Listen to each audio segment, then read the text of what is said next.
ఎడారిలో సెలయేర్లు జనవరి 21.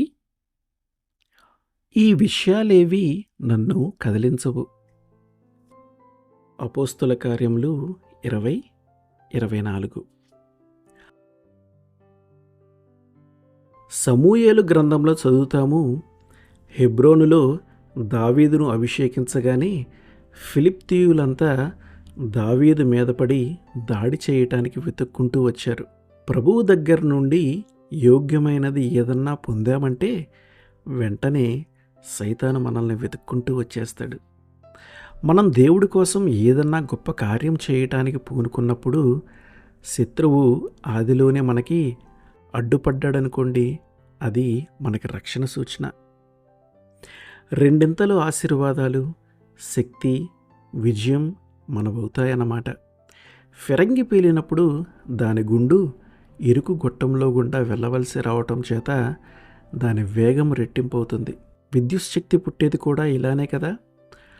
పవర్ హౌస్లో తిరిగే చక్రాల రాపిడి వల్లనే ఈ శక్తి పుడుతుంది. ఈ విధంగా మన ఆశీర్వాదాలకు దేవుడు సైతానును కూడా సాధనంగా వాడుకుంటాడని అర్థమవుతుంది. వీరుడి జీవితం విరిపాన్పు కాదు, ముళ్ళతోట అతని బాట. మహనీయుల నివాసాలు చెరసాలలే, పెనుగాలులు తగిలేది నేరుగా తెరచాపకే. విజయానికి బాటలే కష్టాలు. లోయదారి గుండా నడిచి వెళ్తే రాచబాట వస్తుంది కదా. గొప్ప విజయాలన్నిటి మీద కష్టాల ముద్ర కనిపిస్తుంది. కఠినమైన మోసల్లోనే కిరీటాలను పోతపోసేది. దుఃఖపు గానుగలో నలగకుండా ఎవరికీ ఘన విజయం రాదు. చింతాక్రాంతుడైన యేసు నుదిటి మీద కలతల చారలతో హెచ్చరించాడు, ఈ ప్రపంచంలో మీకెన్నో ఉపద్రవాలు వస్తాయి.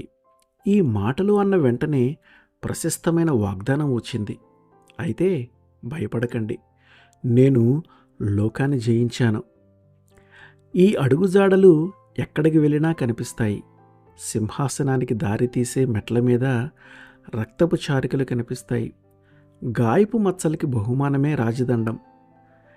మన చేతిలో ఓడిపోయిన మహాబలవంతుల దగ్గర నుంచి కిరీటాలను మనం లాక్కుంటాము. గొప్పతనానికి వెనుకనే ఆవేదన ఉంటుంది. ఇది అందరికీ తెలిసిన రహస్యమే. సంస్కర్తలైన వాళ్లను శ్రమలెప్పుడూ నీడల్లా వెంటాడినాయి. పౌలు, లోదర్, నాక్స్, వెస్లీ తదితర విశ్వాస వీరుల కథలన్నీ ఇంతే. వాళ్ళు కీర్తివంతులు కావటానికి వాళ్ళు ఆపదల బాట మీదుగానే నడిచి వచ్చారు. శాశ్వతంగా నిలిచిపోయిన పుస్తకాలన్నింటినీ వాటి రచయితలు తమ రక్తంతో రాశారు. వీరంతా మహాశ్రమకాలం నుండి బయటికి వచ్చిన వాళ్ళు. గ్రీకుల్లో అసమానుడైన కవివర్యుడు ఎవరు? హోమర్. కానీ ఆయన గుడ్డివాడు. యాత్రికుని ప్రయాణం అనే కరిగిపోని కళను రచించిందెవరు? చీనాంబరాలు ధరించుకొని పట్టుపరుపుల మధ్యన కూర్చున్న రాకుమారుడా? కాదు. ఆ కల వెలుగు బెడ్ఫోర్డ్ జైలు చీకటి గోడలపై నీడలు పరిచింది.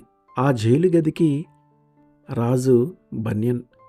ఆ దైవజ్ఞాని తనకి కనిపించినదంతా కాగితం మీద పెట్టాడు. విజేత గొప్పవాడు.